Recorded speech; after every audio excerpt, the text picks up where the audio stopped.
Alhamdulillah, Alhamdulillah nahmaduhu wa nasta'inuhu wa nastaghfiruhu wa nu'minu bihi wa natawakkalu alaih wa na'udzu billahi min syururi anfusina wa min sayyiati a'malina man yahdihillahu fala mudilla lah wa man yudlilhu fala hadiya lah wa nashhadu an la ilaha illallah wahdahu la syarika lah wa nashhadu anna sayyidina wa habibana wa syafi'ana Muhammadan abduhu wa rasuluh sallallahu alaihi wa ala alihi wa sahbihi wa baraka wa sallam tasliman katsiran amma ba'd فإن أصدق الحديث كتاب الله تعالى وخير الهدي هدي محمد صلى الله عليه وسلم وشر الأمور محدثاتها وكل محدثة بدعة وكل بدعة ضلالة وكل ضلالة في النار سبحانك لا علم لنا إلا ما علمتنا إنك أنت العليم الحكيم ولا حول ولا قوة إلا بالله العلي العظيم رب اشرح لي صدري ويسر لي أمري واحلل عقدة من لساني يفقه قولي. قال المؤلف رحمه الله تعالى ونفعنا بعلومه آمين. Telah berkata muallif pengarang kitab Al-Jauharul Mawhub wa Munabbihatul Qulub,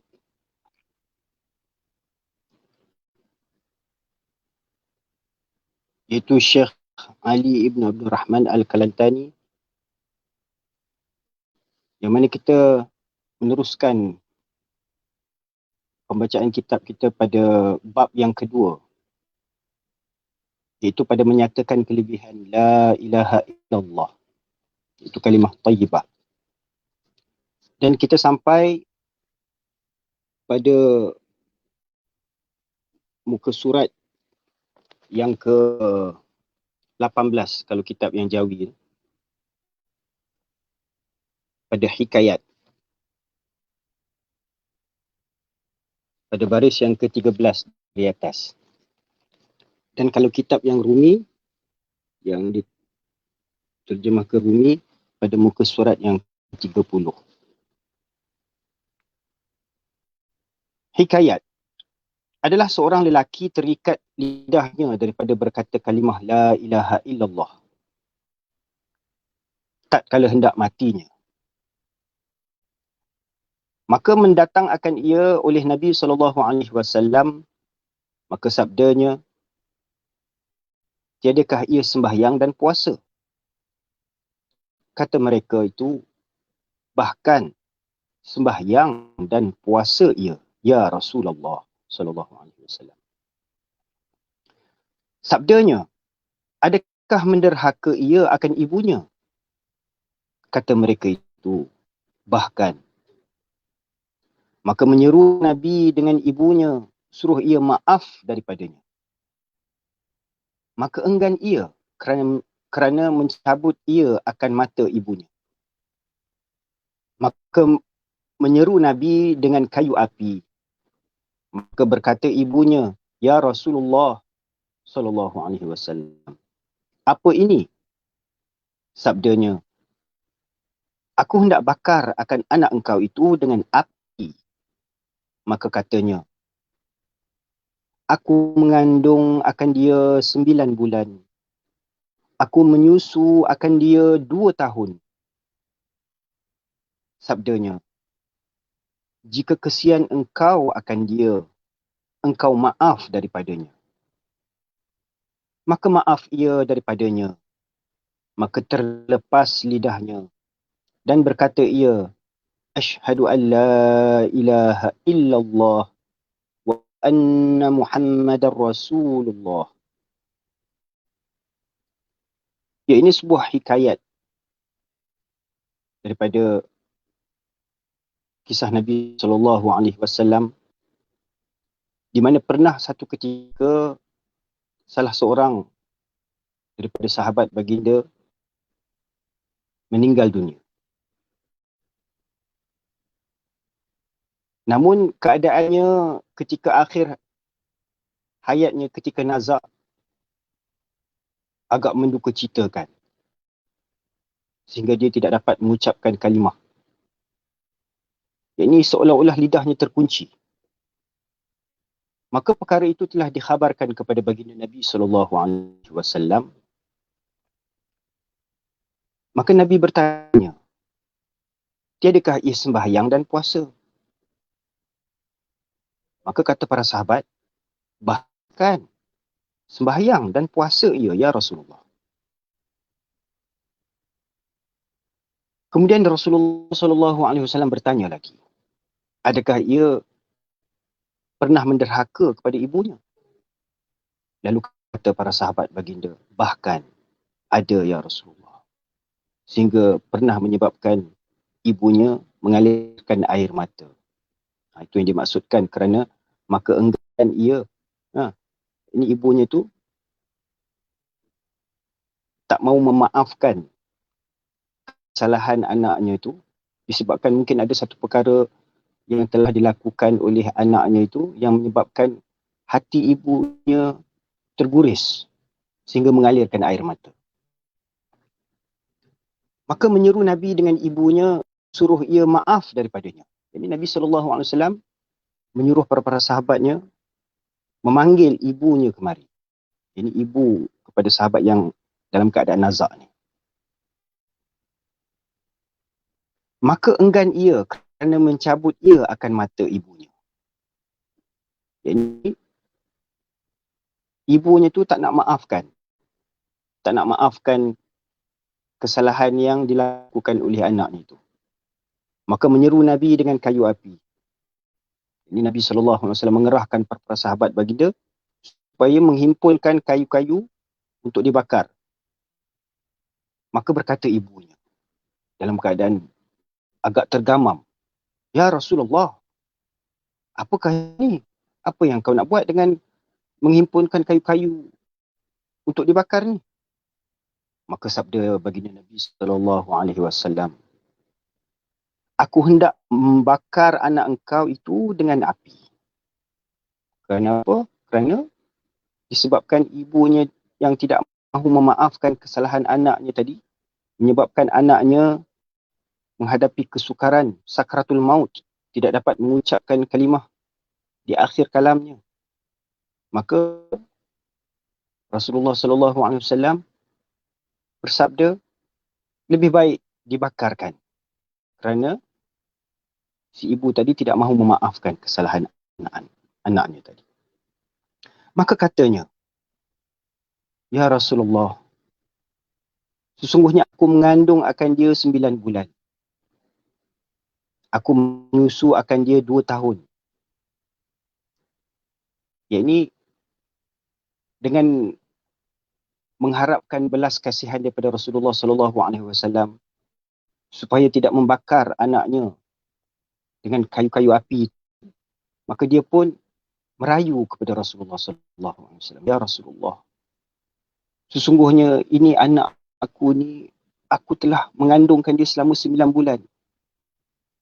Menghadapi kesusahan, kepayahan, kesakitan, berbagai-bagai pengorbanan yang telah dihadapinya kerana mengandungkan anaknya.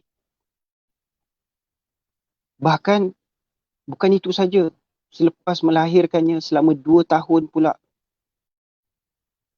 si ibu itu menyusukan anaknya, membesarkan anaknya, menjaganya, memeliharanya. Maka tak sanggup hatinya melihat anaknya dibakar di hadapan matanya. Maka sabda baginda Nabi SAW, jika kesian engkau akan dia, engkau maaf daripadanya.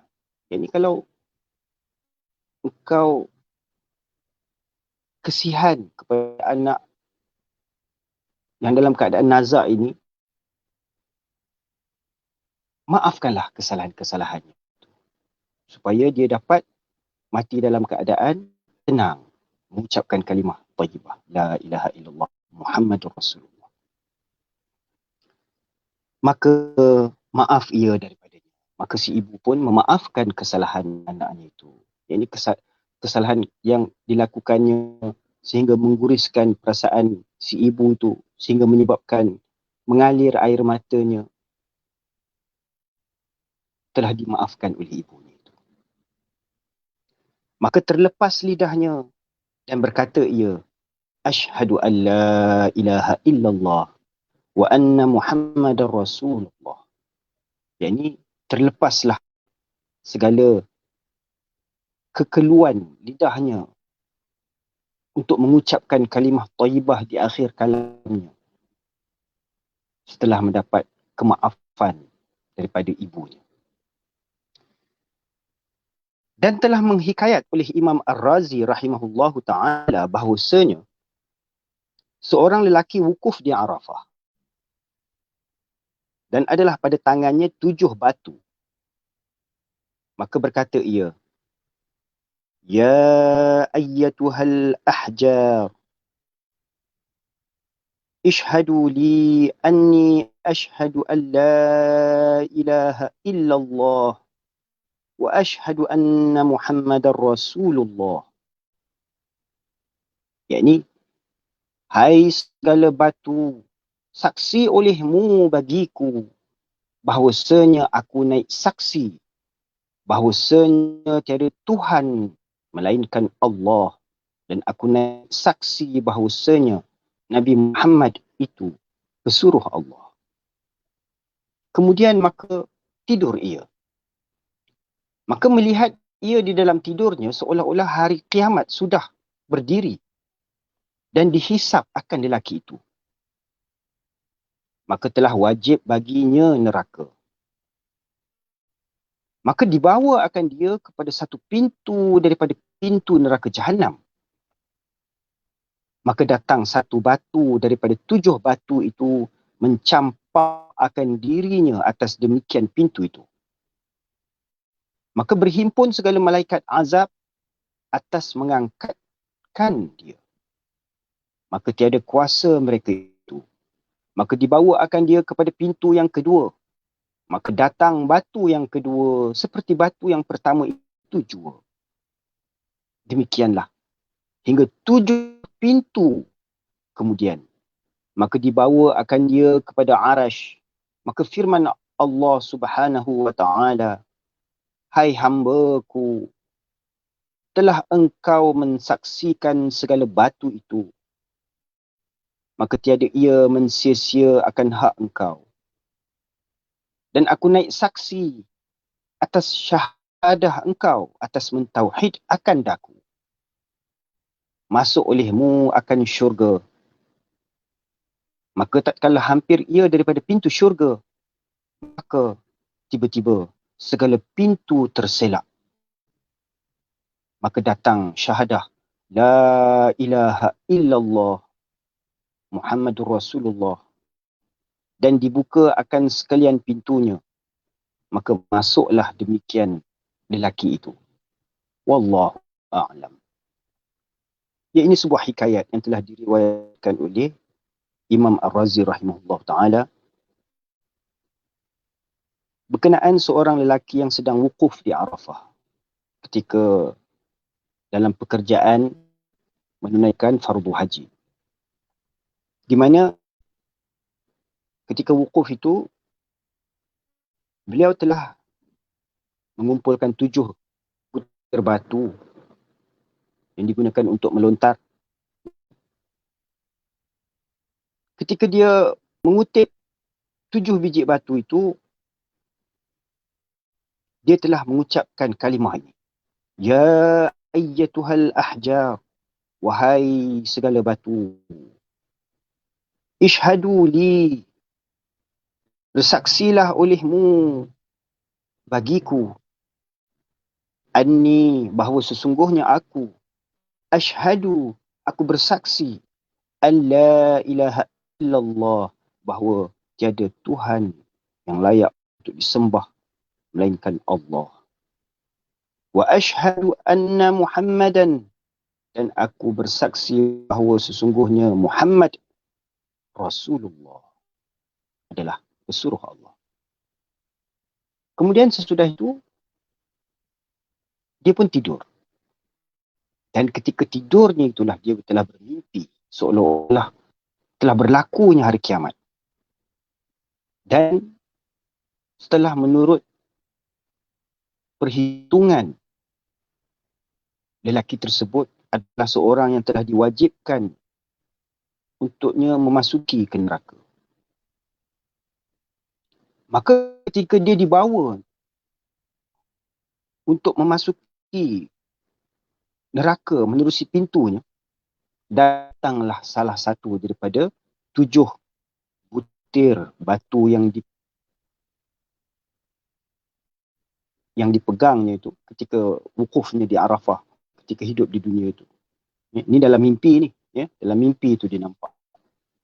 Dia nampak satu daripada 7 batu itu telah datang dan menutup pintu neraka itu.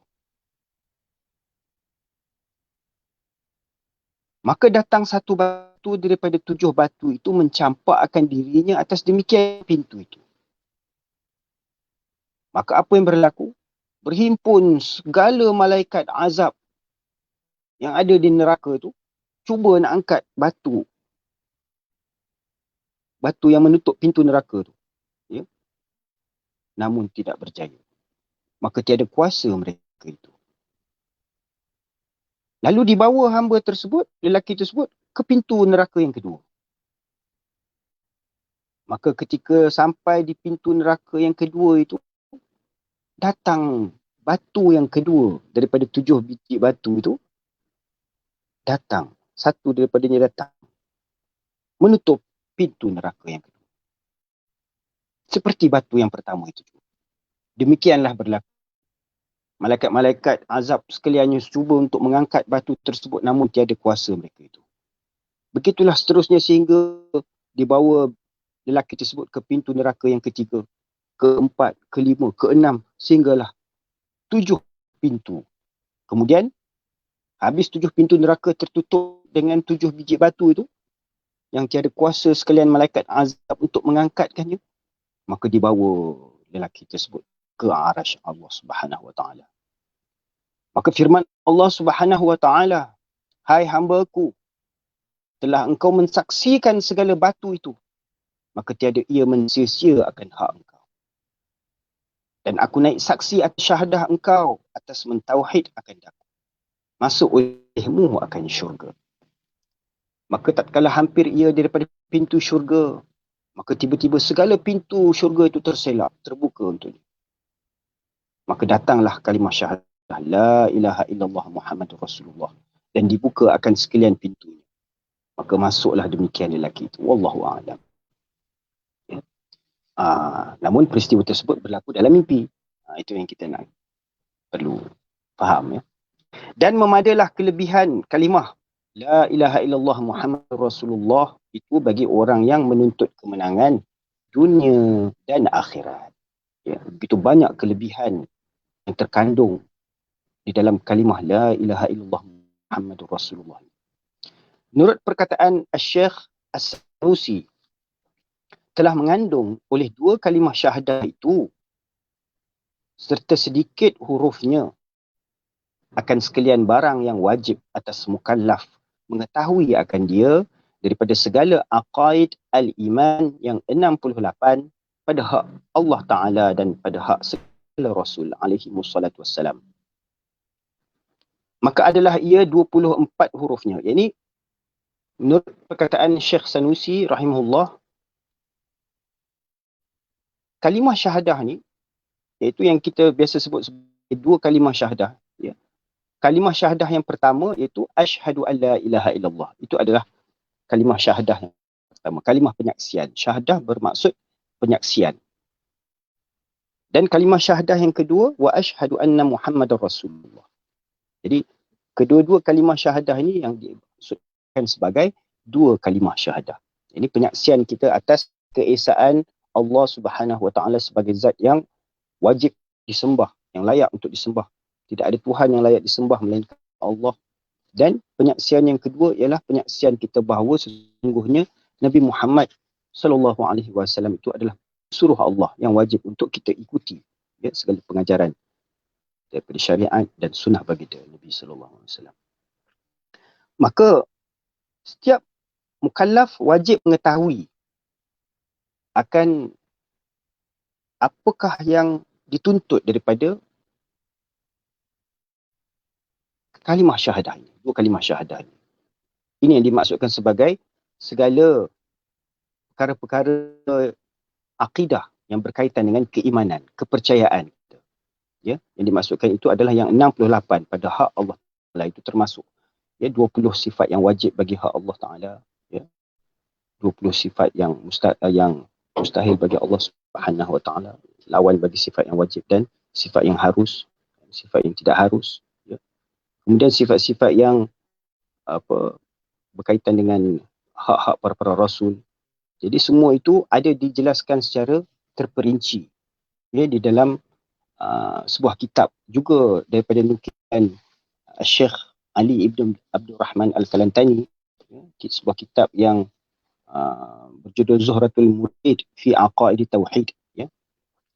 Jikalau tuan-tuan, puan-puan, ibu-ibu, bapa-bapa, saudara-saudara dan saudari-saudari sekalian, sidang hadir penonton, yang ingin mengetahui dengan terperinci 68 aqaid al-iman, itu boleh merujuk ataupun mentalaah, ya, sebuah kitab karangan nukilan Syekh Ali Ibn Abdul Rahman Al-Kalantani yang berjudul Zuhratul Murid fi Aqaid Tauhid, ya.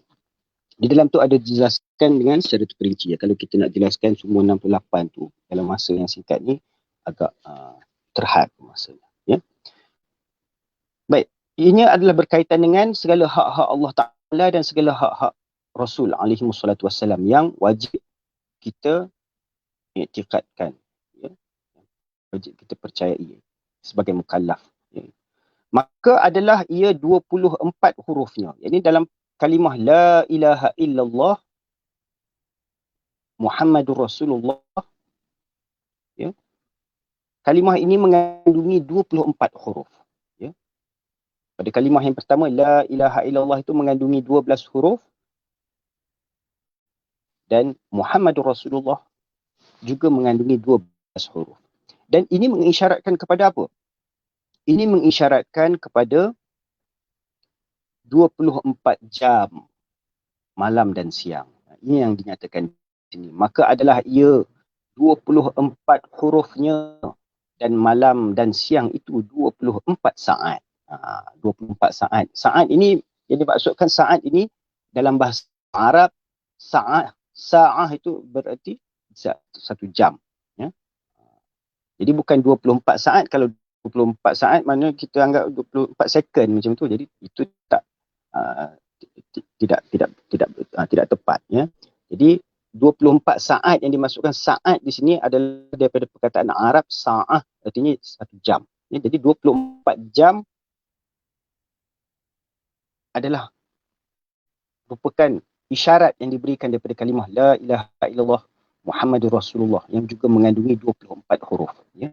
Kalau kita hitung lam alif, dua, la, ilaha, dah 5 huruf. Tu illa, dah 3 lagi, 8. Kemudian kalimah Allah, ya, ada 4 huruf. Jadi dah 12. Begitu juga Muhammad mengandungi 4 huruf. Rasul mengandungi 4 huruf. Dan kalimah Allah mengandungi 4 huruf. 4, 12. Jadi 24 huruf terkandung di dalam kalimah tayyibah La ilaha illallah Muhammadur Rasulullah. Maka adalah ia 24 hurufnya, dan malam dan siang itu 24 sa'ah, 24 jam. Maka tiap-tiap satu huruf daripadanya mengkafarahkan akan dosa 1 jam. Di sini tulis 1 saat, dosa 1 saat.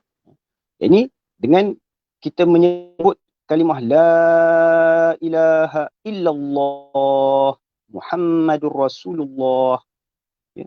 Daripada setiap huruf-huruf yang terkandung di dalam kalimah tayyibah tersebut, ianya mengkafarahkan, ia akan mengampunkan dosa kita dalam 24 jam. Kerana satu huruf untuk mengkafarahkan dosa 1 jam. Dan adalah segala hurufnya jaufiyah, dibangsa bagi rongga, kerana mengisyarat kepada bahawasanya sayugia mendatang dengan dia daripada khalis rongga. Iaitu huruf-huruf yang terkandung di dalam kalimah tayyibah ini semuanya adalah daripada kategori huruf-huruf jaufiyah. Ya, huruf-huruf jaufiyah ini adalah huruf-huruf yang disebut daripada rongga. Itu kalau kita mempelajari ilmu tajwid, ya. kerana mengisyarat kepada bahawasanya sayugia mendatang dengan dia daripada khalis rongga, iaitu hati. Dan adalah segala hurufnya tiada bertitik. Yang ini dalam kalimah tayyibah ini, la ilaha illallah Muhammadur Rasulullah, tidak ada satu pun daripada hurufnya itu mengandungi titik. Ya.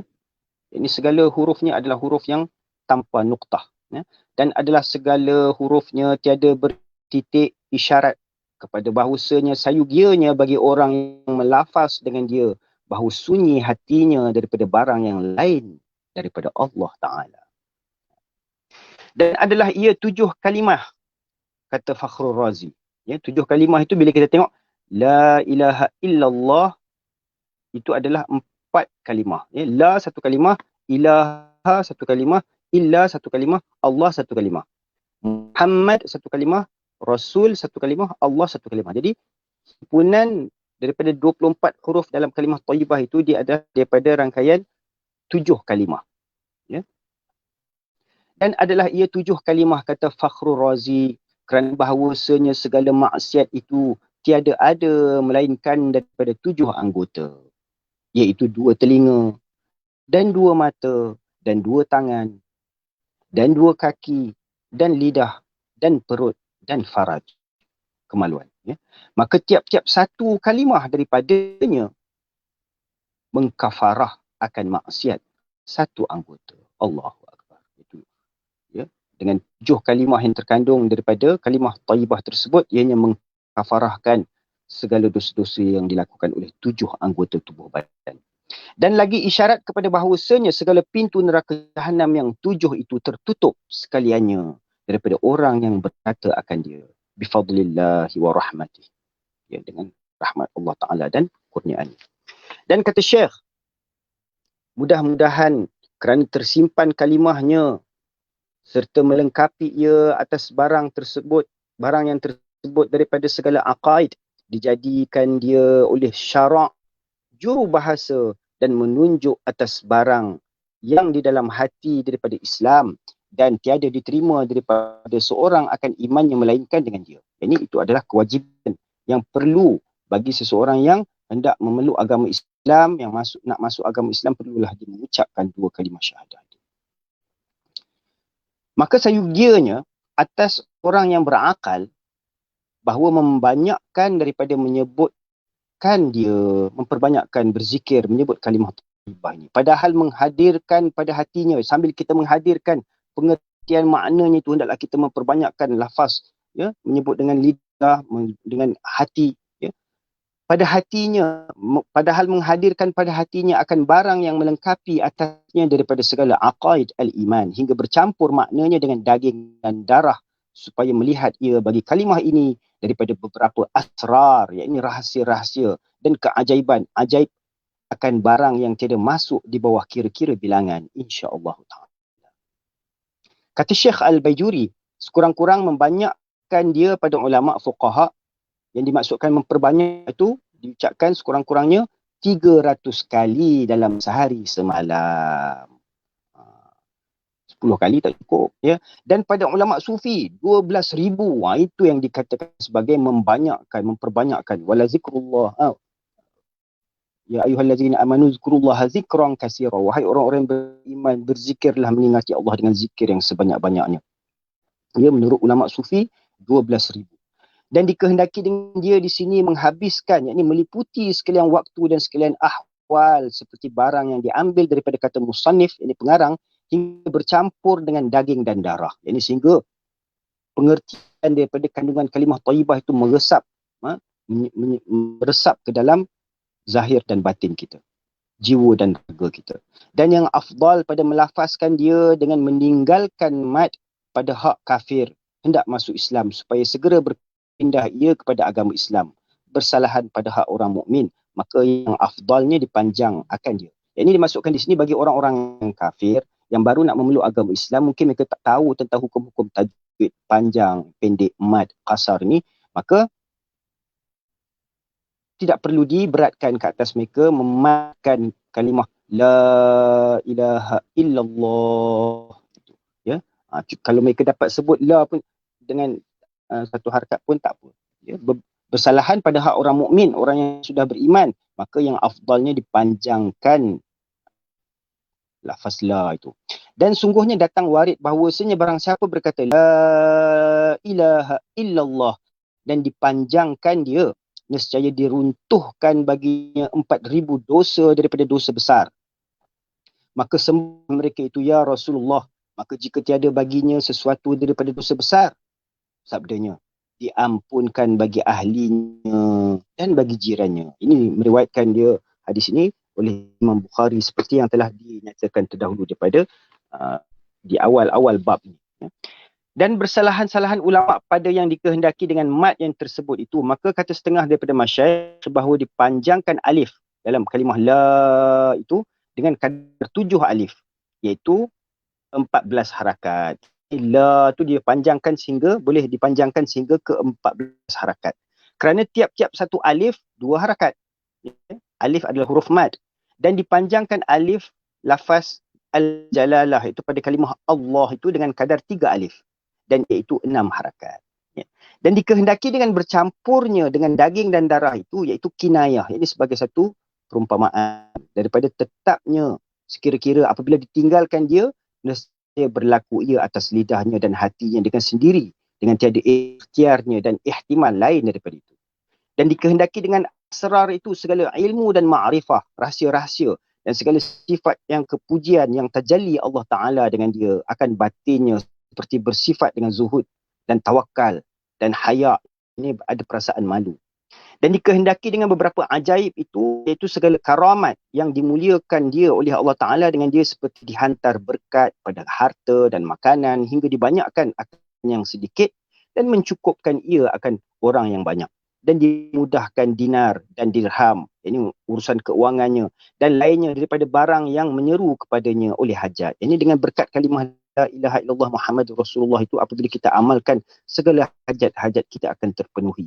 Tetapi tiadalah sayugianya bagi seorang bahawa mengkasad akan demikian itu dengan suatu daripada taat dan amalnya. Yang ini jangan kita buat segala amal taat tu hanya nak memenuhkan hajat kita semata-mata. Segala ketaatan, amal ibadah itu hendaklah kita lakukan dengan ikhlas menuntut keredaan Allah Ta'ala. Dan jika tiada, nescaya masuk atasnya syirik khafi. Yang ini kalau tidak, kita buat amal ibadat tu bukan semata-mata ikhlas kerana Allah, sebaliknya kerana menuntut sesuatu daripada duniawi. Maka wajib atas murid bahawa menjernihkan hatinya daripada demikian itu pada ketika menyebut akan kalimah tauhid. Maka jangan mengkasad dengan dia, melainkan akan keredaan Tuhan dan membuka hijab daripada mata hatinya. Maka pohonkan Allah Subhanahu Wa Ta'ala bahawa dijadikan kita dan segala kekasih pada ketika hendak mati melafazkan dengan kalimah syahadah serta mengetahui dengan barang yang terkandung di dalamnya daripada segala aqaid al-iman. Amin. Wabillahi taufiq, la raiba ghairuh, wala ma'budun siwah. Amin. Wabillahi taufiq wal hidayah. Itulah dia daripada bab yang kedua pada menyatakan kelebihan kalimah la ilaha illallah. Alhamdulillah kita telah selesai pembacaan kitab Al-Jawharul Mawhub ini pada bab yang kedua dan kita akan sambung nanti insya-Allah pada bab yang ketiga. Insya-Allah mudah-mudahan segala yang baik daripada Allah Subhanahu Wa Ta'ala, yang tidak baik itu daripada kelemahan diri saya sendiri. Semoga apa yang kita dengar daripada penjelasan mutiara-mutiara yang terkandung di dalam kitab ini dapat kita amalkan dan kita sampaikanlah kepada rakan-rakan, saudara mara, jiran tetangga dan sahabat-sahabat kita. Kita tutup majlis kita dengan tasbih kifarah. Subhanallahi wa bihamdihi, subhanakallahumma wa bihamdika, nashhadu an la ilaha illa anta, nastaghfiruka wa natubu ilaik, nastaghfiruka wa natubu ilaik, nastaghfiruka wa natubu ilaik. Wa sallallahu ala sayyidina Muhammadin wa ala alihi wa sahbihi ajma'in. Subhana rabbika rabbil izzati amma yasifun. Wa salamun ala al-mursalin. Walhamdulillahi rabbil alamin.